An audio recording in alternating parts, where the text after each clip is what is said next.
আমার কপালেতে লিখে দিও রেজবি বাবার নাম।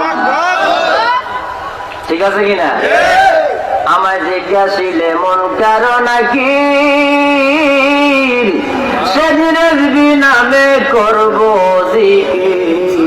আমায় জিজ্ঞাসিলে মন কারে নাকি আমি রেজবি নামে করবো জিকির।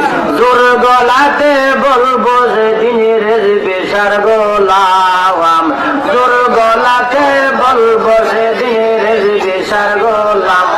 আমার কপালেতে লিখে রেজবি বাবার নাম, আমার কপালেতে লিখে দিও সজল বাবার নাম। চিৎকার মেরে বলি সুবহানাল্লাহ। আমি এটা কিতাব থেকে বলছি বাবা। আমার এই কথাটা কোথায় থেকে বলছি? আমি আগে বলছি, আমার কথাগুলি শুনবেন, মনোযোগ সহকারে শুনবেন। ফতুয়া আফরিয়া নামক কিতাবটা লিখেছেন আলা হযরত ফাযিল বেরলভী রাদিয়াল্লাহু তাআলা আনহু।